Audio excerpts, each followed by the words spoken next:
And here we go, guys, in the lower left, or lower right, rather, part of the map in the yellow from the team Dignitas. We have our Zerg player. It is Killer, one of the two killers in StarCraft 2. Of course, the other one on Complexity now. Indeed. And in the upper left, in the red, we have our Terran player from the team Eclypsia. It is d.KilleR. You know, when I was at IPL 4, I actually got to witness a conversation between Killer and Killer. Between the two killers. They were deciding who should get to keep the name. We proposed a show match, right? Thunder Toss, I think, and I were there talking about it.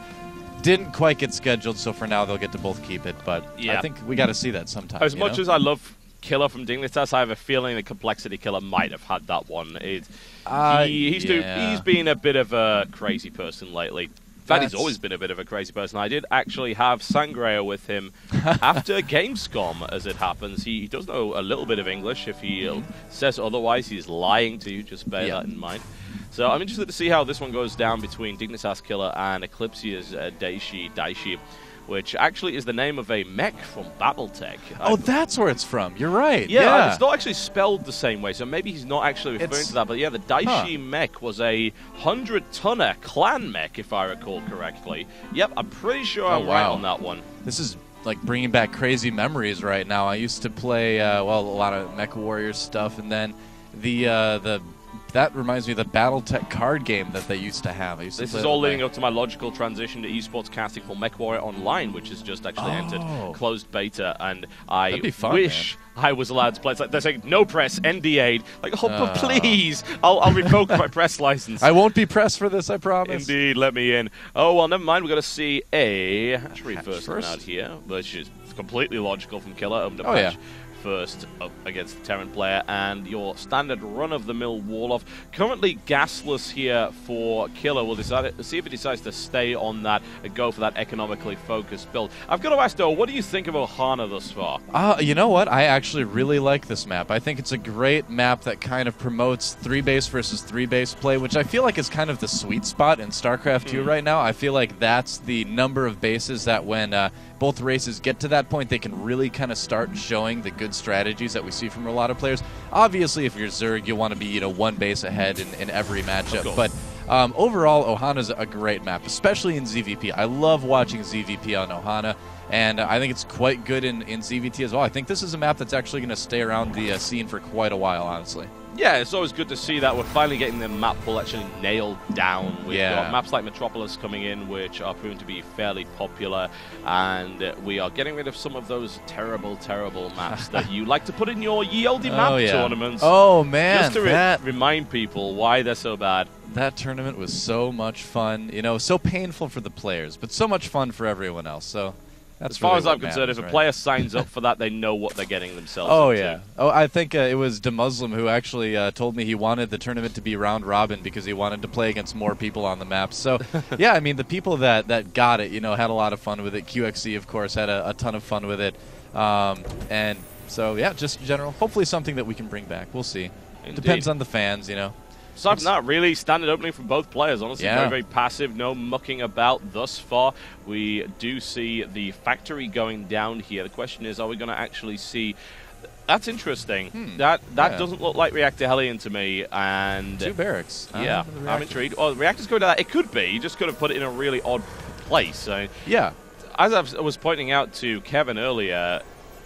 This play, the Reactor Hellion, just is nowhere near as popular these days. And this is not just a straight-up Reactor Hellion anyway. He's got 2 barracks down already, so it just could be seeing straight-up positional Marine tank.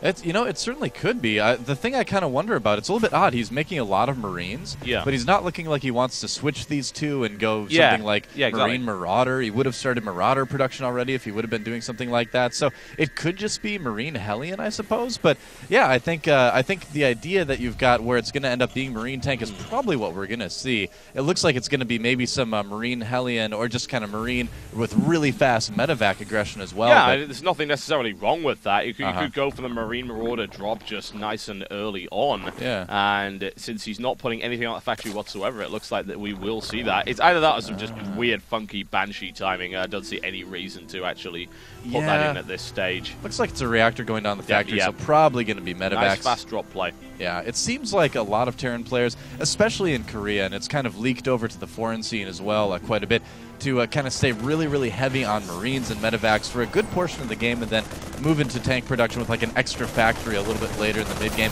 The Scout, even though it's a little bit faster, even though you've got the nerf or the patch, rather. Yeah, I don't think he really saw a whole lot. I think he saw 2 barracks. I mean, that is some information there. That tells him that at least it's not reactor Hellion anyway. Yeah, exactly. Seeing the reactor on the barracks is actually a useful piece of information here. Yeah. But the problem is he now has to divine, well, is this a more positional defensive Marine tank play? Is he going to start slowly crawling across the map at me? Or are we going to be dealing with some kind of drop? Double evolution chamber coming down and double engineering bay coming down as well. So very infantry-focused play here from d.KilleR. I'm liking it so far. The question is, can he do the damage necessary?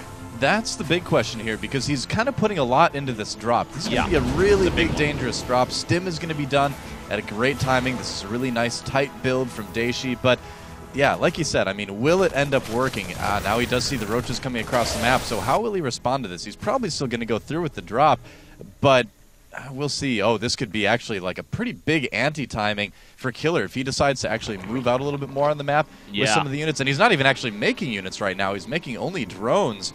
This could end up being a bit rough. Yeah, it's not going to get spotted either by the looks of it until it's right into the base. That is not going to pass through there at all. He's not going to see it. Oh, man. This is going to be really unpleasant. Genuinely unpleasant. Now it's in curious decision to drop down there. All right.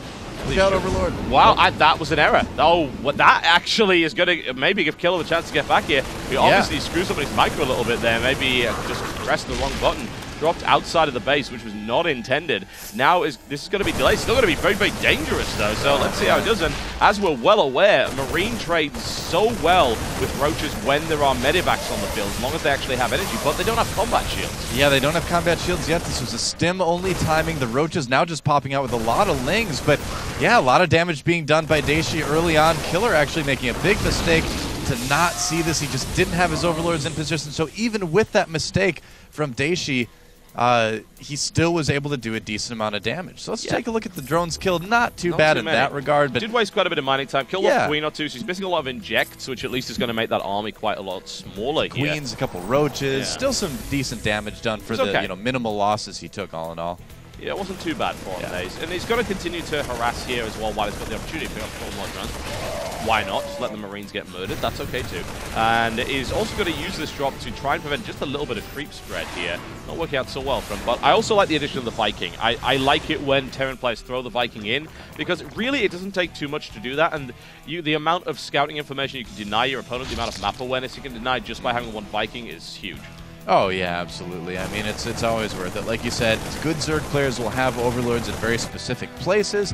A lot of Terran players know those places and will go searching for them very, very quickly. And yeah, he is going to be able to clear out pretty much everything on this right side here. He's going to have to come over and take out this one a little bit later, but it's so nice to just get that one Viking. Looks like we have an infestation pit on the way. Double upgrades continuing. Nothing like a Spire quite yet for KilleR, so it doesn't look like he's going to move into any really, really fast Broodlord tech like Stefano prefers to do. I think Stefano would have probably gotten his Spire started by now, so maybe we might see Ultralisk play. We'll see. It's a bit unorthodox, but honestly... KilleR? Probably. Because it's KilleR, I would say more so. I'd also say recent metagame shifts have been favoring Ultra for whatever reason, because everyone always had this idea, Broodlord is so good against Terran, which is it's technically true. It is good against Terran. It's fantastic against Marine Tank. It rips people to pieces. But it's really annoying because it's not a pragmatic build. You can't really do much with it. You've got to play defensively and be really careful with positioning. And we saw actually in the recent MLG Spring Arena, Ultra all the time in this matchup. All the time. Which was very surprising. We barely ever saw Broodlord. When we did see Broodlord, the Zerg actually started winning. So that was kind of helpful for them. But yeah, Ultra, especially with those 2-2 upgrades into the melee and armor, looking at the timings, if this is an Ultra Ling Infestor, I'd be very surprised. Oh yeah, at this point it's really got to be Ultras. This drop not going to do a whole lot. In fact, it looks like he may lose the medevac, just barely getting away. Wow, looks like another drop, though, at the third. Nice fungal locking down some of those Marines, but they still will do a bit of damage anyway. Yeah, nice response here by Killer. Good, solid drop defense, which he really does need at this stage of the game. We'll see how it goes. That losing the medevac as well, a little bit unnecessary. That drop, looking to deny that expansion. That's not going to happen. The ground army actually looking very scary here for Killer at this stage, and D.KilleR now is going to start rolling out with a large force of himself. Yep, and this will be an army that Killer will definitely need to worry about a little bit. He'll be able to handle this drop okay, but what else? Reaper going in there. Yeah, I know. That may be a little bit of a mistake. Sometimes you need to produce Marauders. You know, maybe he has a good idea after the drops that there will probably be an Ultralisk Cavern on the way, so he's thinking about starting that production. But yeah, the Reaper's kind of an odd decision. I'll definitely agree with that. I'm intrigued. If he builds a second Reaper, then something weird is certainly up. It could, of course, be an error. Then QXC's taken over his computer, probably. Yeah, that could have happened too as well. There's the Ultra Cannon coming down, needless to say. And Army of Killer's looking nice. He's playing very passively so far. Decent creep spread, pretty much up to the halfway line on the right flank there. And however, to this point, he's not been able to harass D.KilleR at any point during this game, which worries me a little bit. Yeah, I mean, that's kind of one of the things. You do want to get some damage done to the Terran. You know, we've seen a lot of Zerg players start to do a lot of those early Ling attacks like we saw in the game against Show a little bit earlier. It's been going a long ways, but it looks like we're going to see just a big fight here from Killer. Is this going to be enough? Ling and Fester, and that's it. Yeah, wow. D.KilleR getting a little bit murdered here. He didn't deploy his tanks quite quickly enough. Lost a lot of Marines. And to be honest, the losses from Killer's side of things really were only Lings. He loses an Infestor or two here and there, but Ling's very easily replaced at this stage. And once he gets +3/+3, he's missed out on the Adrenal upgrade here. That's something you might want to think about. But these are just so cost efficient at this stage. Yeah, absolutely. I mean, Lings you can just kind of keep pumping out. What I do like that Killer has done has gone ahead and taken a lot of bases. He's not really saturating them quite yet, as he can't. His drone count is a little bit low for doing something like that. But he has the bases. If he loses one, he's still okay. Exactly. Against a Marine tank, that's so important because they can only push in one direction. So if they lose the base to the left, you've got 3 or 4 minutes of mining from the base to the right before they actually get there, especially with that kind of creep spread. And if he takes a lot of risk and deploys a creep, then he's found himself a nice little island here. But once again, here comes that Lynx around. And even without Adrenal Glands, that is a lot of dead tanks. Yeah, it looks like he will just barely be able to finish off. Oh, wow. 4 hit points left on that tank. That's going to be a bit annoying. One over on Ultralisk. Just wants a hug. It's got no kindness plating upgrade. Oh, look at that. All 3 livers popping out at the end there. That's rough. But looks like this base will go down. Ultralisk didn't get the memo. He may not want to show up right now. Billy, no, don't do it. Oh dear. You don't want to do that, needless to say. Even with a Marauder in the mix, that's messy. +3/+3 is not in there. He didn't even touch that one. It just fell over in fear. But looking for the surrounded, you just can't do it. One at a time, never a good idea. Needs, I think, just to feel like, I'm very surprised he tried to save that base as much as he did. You know, let's be honest here. In most situations, Ultralisks are the carriers of Zerg. It's just, you know, if you're going to make them, you got to be way ahead. Nice catch right there. He can't finish it off, though. He doesn't have... there we go. Nicely done. Not bad. So that's a good pickup there. But I'm kind of surprised that he dedicated so much to the defense of that, bearing in mind he'd already expanded over to the other side. Yeah. That seems like something he would have wanted to actually just sacrifice, but all credit to him. He holds on to his left-hand base. It is there. He threw away a lot of ultras to make it happen, but he also crushed the attack eventually. Yeah, now the supply is still a little bit in D.KilleR's favor. He is moving out to try to take this base, but it will be a little while for the creep spread to recede. In the meantime, we could potentially see a counterattack at the third, although there is a planetary there, so Killer will need to be very, very careful with this. No Spire as of yet as well, so he is going hardcore into Ultralisk mode. He needs to, well, he's at the point where if he doesn't switch anytime soon, if he stays with Ultras, he's going to need to win with Ultras. Yeah, and it gets messy at that stage as well, because once your opponent's figured out it's an Ultralisk build, it's just, right, well, I've got 3/3 Marauders and a lot of medevacs, so good luck with that. Good splitting here from D.KilleR, avoiding a lot of those fungal growths, but now the Ultras finally managed to get their little mitts onto D.KilleR's forces. Still, this is a little bit scrappy here from Killer, I feel, and now he's being forced back once again. Yep, that one Ultra. Oh, barely. I don't want to say he gets away because he did actually get away, but now he may die. Wow, that Ultra, that's like Iron Man Ultra. That is the right luckiest there, man. Ultralisk. No kidding. We have a Thor in the mix as well. Looks like a lot of drones at this base may go down. No, looks like Killer has enough to clean this up. Nice pickup with the Thor. Oh, man, if he would have fungled that. Yeah, that would have been beautiful if he had, but he didn't have the energy for it. He threw it all into Infested Terrans just to try and ward off his opponent right there. We've got another base coming to the right-hand side for D.KilleR as a little bit of a harass attempt just to stop it from going down, but now it is in play. Another drop coming in from the back onto that east base, and he'll do a reasonable amount of damage here. He's kind of picking his opponent apart, and we're still seeing no real harass here from KilleR. Yeah, he's just doing all he can to survive, and I mean, he's doing a good job of surviving, but at some point you need to stop surviving and start winning, and it looks like he is making a big push at this base before the planetary goes up. The command center goes down, and he gets away. Just an Ultra getting taken out by the siege tanks. That one Thor still hanging there, wondering what his role in life is at the moment.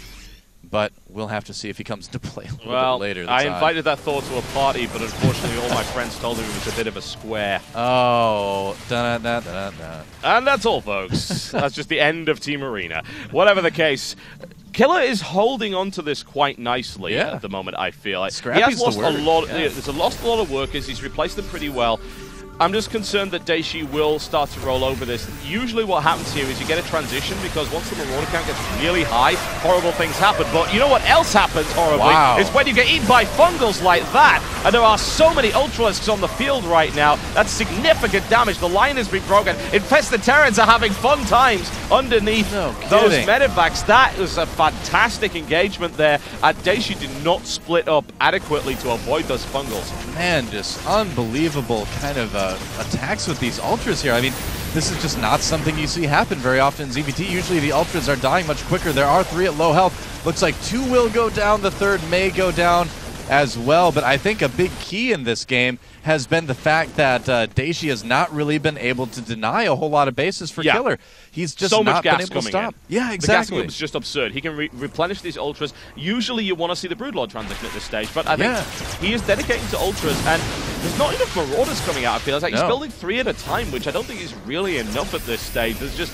Against a normal player, but against KilleR, who really likes to go ridiculous Ultralisk, I think he needs a few more, and he's going to need more barracks to make that happen. Those Marines are just doing nothing against 5-3 Ultras. Yeah, pretty much. Another drop coming down here, doing a little bit of damage here, clearing out again. But like, you mentioned a little bit earlier, it's really this gas geyser that's the main priority. The minerals are definitely a little bit secondary at this point. D.KilleR trying to take the space yet again, or at least hovering above it for a little while anyway. Another drop coming in, and really, if there's anything that's going to get D.KilleR back in the game, it's going to be killing the drones at this base.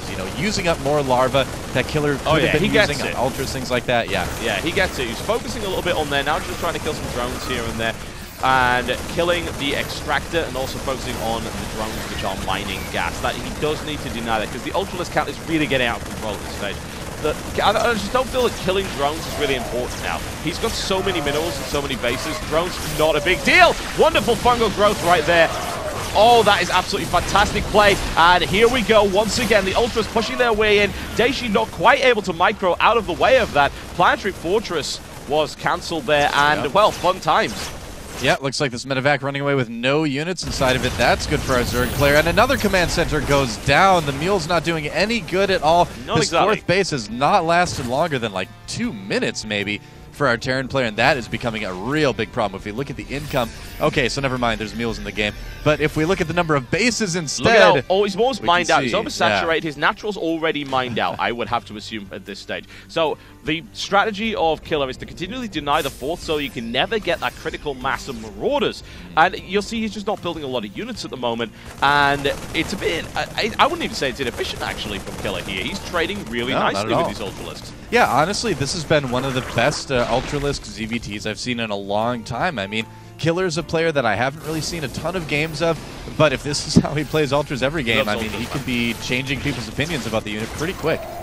Yeah, it seems like it's a good map for it as well. We're not seeing these big narrow chokes where they tend to get stuck. And funnily enough, he's not using Ling a lot, which you might think, well, that's crazy. Ultra Ling is the build, right? Well, not necessarily. The problem with Ultra Ling is that Ultralists have a tendency of stumbling. If there's a lot of units around, they can't get into the mix. So if you play Ultra Infesta and your opponent doesn't have a large number of Marauders, which the Lings are often designed to deal with, you can actually do ridiculous damage. Let's see if he pulls it off this time. That's a well-prepared defense, man. This could be dangerous. Good tank spread. The Ultras trying to work their way through it. The Fungal's helping a little bit, but doesn't look like our Zerg player is going to be able to get through that line. No, the tank that just was too well spread. Yeah, that was really well done there by d.KilleR. He was ready for that this time around, and this is where kkilleR may want to consider going for that switch up, but he's not doing it. Possible. Is it too late, though? That's kind of the question. Yeah, it really is. The gas at a lot of his outlying bases is, getting a little bit lower here. Only 1,200 there. He hasn't really mined a lot off of that one yet. The gas is here, getting a little bit lower. Well, going in again, trying to take a lot of the SCVs out. That'll certainly help. Yeah, he's able to once again deny mining from this fourth base, really stifle the income of his opponent, and cause him these severe macro problems. The Ultralisk will, of course, die once again, but takes a hell of a lot of units with it for good measure, and it's still working. It is. It's a blunt strategy, but it's doing the job. Well, yeah, I mean, in this case, if you're going Ultra like this, you kind of have to just pound your opponent into submission, more or less, and you kind of have to, like you said, the efficiency of the trading is so important, and it was good up to maybe that last attack or two. That was a little bit more suspect. But he did kill a lot of workers here. If we look at the worker count, down to just 44 SCVs. So if he could do something like that again, that's going to really put d.KilleR in a bit of a tough spot. Excuse me. This medevac not really being a factor Not anymore exactly. In this game. No, it's Ultralisk that would be why, generally speaking, there was an Ultralisk ready there to have a little bit of a hug. The Spire is coming down, so we could see this super late game transition.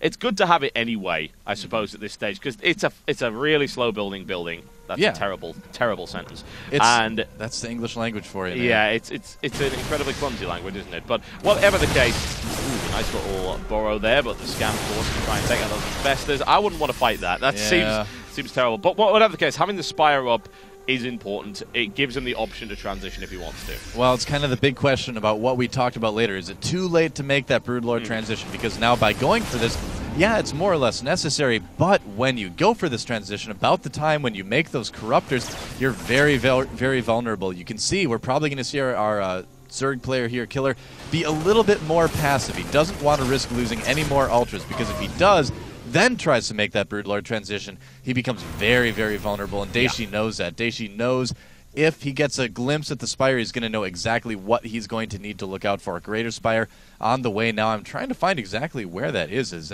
in it pretty down below. There it is. There you go. Right. Yeah, it's just hanging down there. And there's really no reason for his opponent to be there. It's a mined-out base, so it's a pretty good place to put it as far as I'm concerned. But d.KilleR now having to play ridiculously passively, can't really seem to get any drops in one way or the other. He's barely producing anything at this stage. He's not supply capped, but he can't really mine effectively. Yeah, kkilleR running away there again. He doesn't want to engage the army of his opponent right now, which may give d.KilleR a little bit of leeway to start pushing here, and I think that's what he's going to do.